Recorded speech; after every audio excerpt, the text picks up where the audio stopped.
रतनमाला ने बताया कि घाट पर अक्सर नई नई चीजें आती रहती। अवनी की आंखें चमक उठी। उसे बाहर जाना ही होगा। हो सकता है कैक्टस मिल जाए, लेकिन सबसे बड़ी समस्या थी राजमाता की आज्ञा लेना।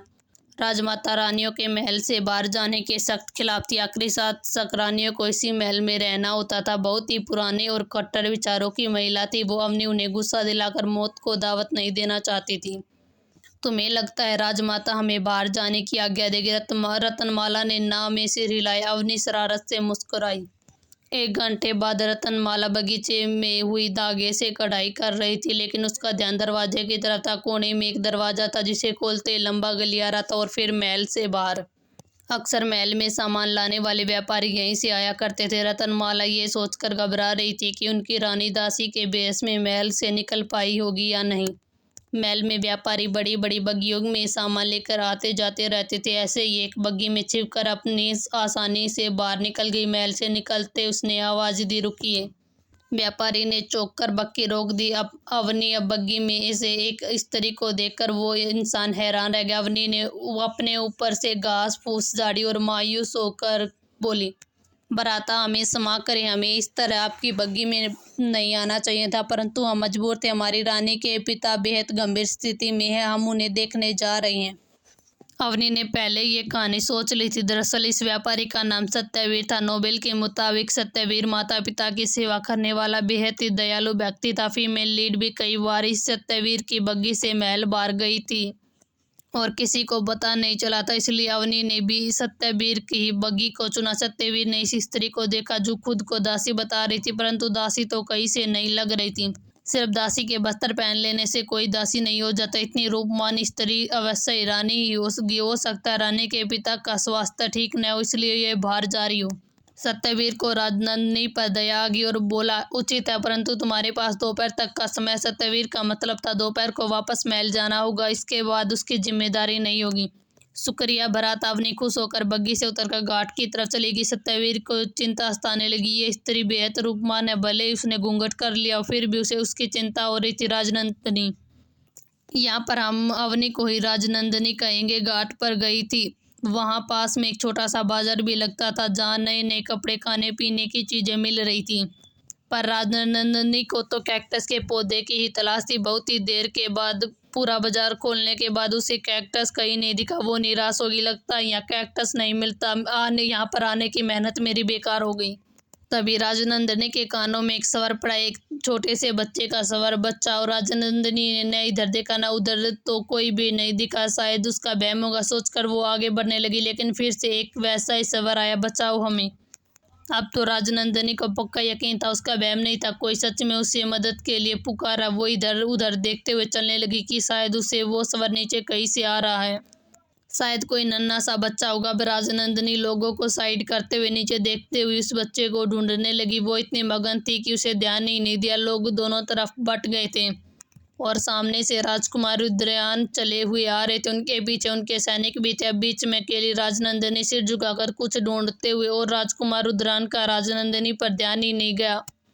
उन्हें तो आदत थी जहाँ भी वो जाते थे प्रजा उनके लिए मार्ग बना देती थी, और राजकुमार राजनंदिनी से टकरा गए। राजनंदिनी ने उन पर अभी तक ध्यान नहीं दिया था, बल्कि दूर करते हुए बोली, हटो हटो, क्या तुमने नहीं सुना? कोई मदद के लिए पुकारा। वो अभी भी नीचे ढूंढ ही रही थी। राजकुमार को वह स्त्री अत्यंत रोचक लगी। उसने लंबा सा घूंघट कर रखा था, लेकिन आवाज साफ थी। वो कम से उम्र की लड़की होगी। राजकुमार रुद्रयान मुस्कुराए, बोले, क्या ढूंढ रही हो आप? क्या हम आपकी मदद कर सकते हैं? राजकुमार की आवाज बेहद मीठी और गहरी थी। राजनंदिनी ने आखिरकार सिर उठाकर उसकी तरफ देखा तो वो एकदम फ्रीज होगी। सामने एक युवक खड़ा था। उसने सफेद रंग के शाही वस्त्र पहन रखे थे, देखने में बेहद आकर्षक। लंबी चौड़ी कद की काती, कोरा कंधा और गहरी करुणा से भरी आंखें। डोंट टेल मी, ये सपोर्टिंग मेल कैरेक्टर राजकुमार रुद्रान है।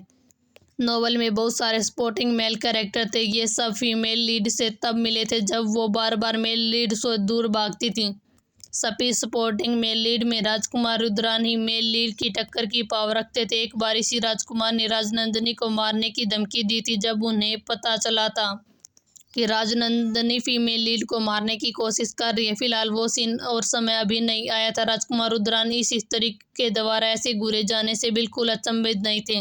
ये उनके लिए कोई साधारण बात नहीं थी। हर कन्या उन्हें देखकर इसी तरह मंत्रमुग्ध हो जाती थी। तभी राजनंदिनी की नज़र राजकुमार के पीछे गई। उसकी आंखें चमकने लगीं।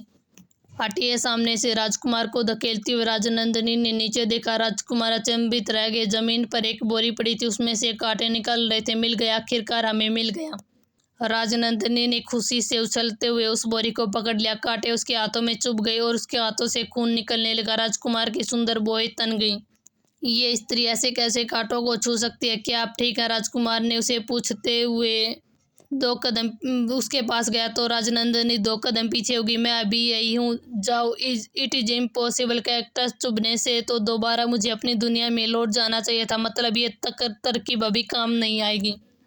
आप ठीक है? राजकुमार ने दोबारा पूछा, जिस पर राजनंदिनी होश में आई। हम ठीक है, हमें ये खरीदना। इसका मालिक कौन है? राजनंदिनी ने इस बार संभल कर वो कैक्टस के पौधे वाली बोरी उठा ली। राजकुमार रुद्रान के होठों पर मुस्कान आ गई। ये स्त्री कुछ ज्यादा ही बोली और ईमानदार है। उन्होंने बताया, ये किसी ने रेगिस्तान से लाकर यहाँ पर फेंक दिया। तब जाकर राजनंदिनी उस पौधे को लेकर चली गई। राजकुमार उसे जाता हुआ देख रहे थे। ये स्त्री अत्यंत रोचक है। पहली बार हमारे आकर्षक रूप को देखकर किसी भी स्त्री पर कोई असर नहीं हुआ। इस दुनिया में ऐसी कोई भी स्त्री है जो उसकी ताकत और रूप की कायल नहीं। राजनंदिनी नहीं जानती थी कि उसने जाने अनजाने में किसी के दिल में अपनी गहरी छाप छोड़ दी थी। अपने महल में वापस आकर राजनंदिनी ने रतनमाला से एक गमला मंगाया और खुद अपने हाथों से पौधा लगा दिया। भले ही वो वापस नहीं जा सकती थी, परंतु इतनी मेहनत से इस कैक्टस को इस दुनिया में ढूंढा, इसे वो ऐसे ही नहीं छोड़ सकती थी। उसी समय रतनमाला की नज़र अपनी रानी के हाथों पर गई, जहाँ पर कांटे चुभने से अनेकों जख्म हो गए थे। रतनमाला ने राजनंदिनी के हाथ पकड़ लिए। हे ईश्वर, ये क्या हो गया आपको? आप अपनी रानी के कोमल हाथों पर जख्म देखकर रतनमाला की आंखें भर आई। उसने जल्दी से मलहम लगाया। हम ठीक है, राजनंदिनी खोई हुई सी बोली। अपनी दुनिया में वापस न जा पाने के गहरे अफसोस में उसने आह भरी। उसे कोई रास्ता नजर ही नहीं आ रहा था। वो क्या करेगी? कैसे इस अनजान दुनिया में रहेगी? धन्यवाद। You are welcome. राजनंदिनी आदत अनुसार बोले, फिर चौंक कर गई। उसने रतनमाला की ओर देखा। क्या तुमने हमें धन्यवाद कहा? नहीं तो रानी, हमने कुछ नहीं कहा। फिर अभी कौन बोल रहा था? राजनंदिनी अचंभित होकर चारों ओर देखने लगी। रानी, हमें लगता आपको विश्राम की आवश्यकता है। रतनमाला चिंतित स्वर में बोली। शायद तुम ठीक कह रही हो। रतनमाला की बात सुनकर राजनंदिनी सोने चली गई। अभी 1 ही घंटा भी नहीं हुआ था कि रतनमाला ने उसी गहरी नींद से जगा दिया। क्या हुआ रतनमाला? हम कितनी गहरी निंद्रा में थे। राजनंदिनी अपनी बेजिल पलकें मुश्किल से खोली। रानी, आपको जल्दी से उठकर तैयार होना होगा। राजमाता ने आपको बुलाया है।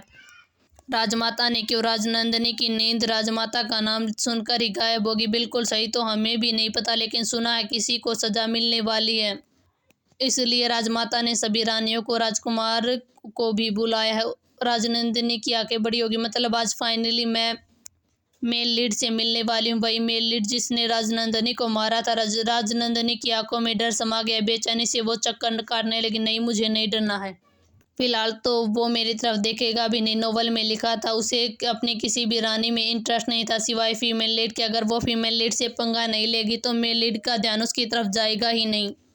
Right, B normal. राजनंदिनी ने अपने आप को तसल्ली दी और रतनमाला की मदद से तैयार होने लगी। नोवेल में लिखा था, हीरो बेहद होट एंड हैंडसम था। सरदाके और काले घुंघराले बाल। पढ़ने की बात अलग थी, लेकिन सामने से देखने की एक्साइटमेंट ही अलग थी। मेल लीड से उसे ये भी खतरा था कि वो उसकी खूबसूरती देखकर उसके पीछे पड़ेगा। सोचकर ही राजनंदिनी खुश होगी।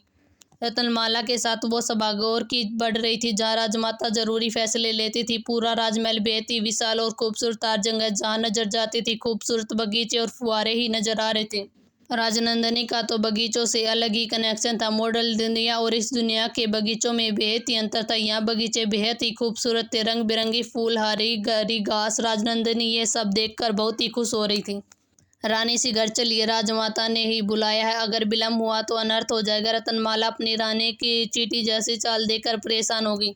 राजनंदिनी ने सिर हिलाया और एक हाथ से अपना लहंगा थोड़ा ऊपर उठाया और तेज तेज चलने लगी। लहंगा घुटनों से नीचे ही था, लेकिन राजनंदिनी की गोरी गोरी टांगें नजर आ रही थी।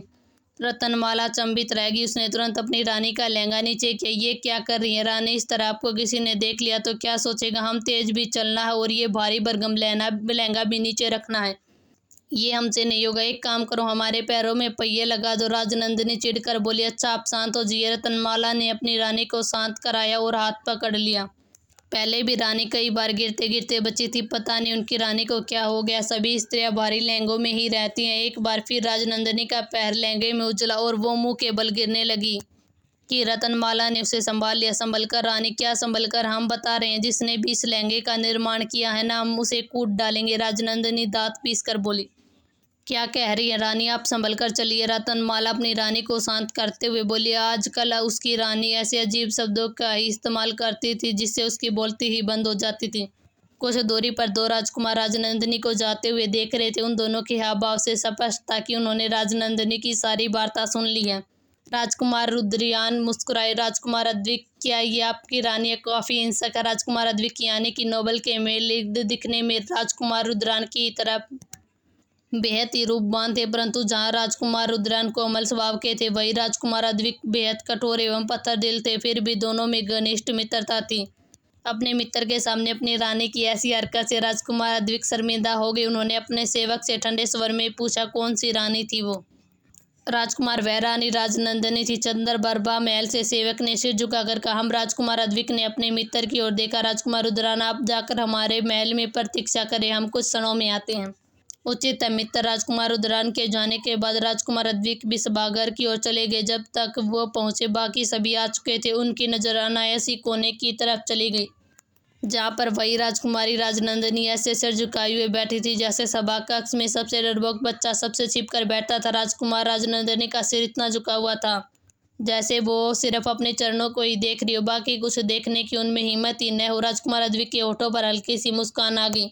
अगर उन्होंने स्वयं अपनी आंखों से बाहर वो दर्शन न देखा होता तो वो भी राजकुमार की बोली सूरत से धोखा खाट जाते। कूट डालने की बात करने वाली राजकुमारी अपना लहंगा तक नहीं संभाल सकती। राजकुमार ने पहली बार राजकुमारी राजनंदिनी को देखा। उन्होंने देखा बाकी राजकुमारियां भी सुंदर थी, परंतु राजकुमारी राजनंदिनी के समक्ष सब फीकी लग रही थी। राजकुमारी राजनंदिनी बेहद ही रूपवान थी और राजकुमार अद्विक की नज़रों में स्त्री जितनी रूपवान होती थी उतनी खतरनाक होती थी। उन्होंने राजनंदिनी से अपनी नजरें हटाई और जाकर अपनी माता के बराबर में रखे सिंहासन पर बैठ गए।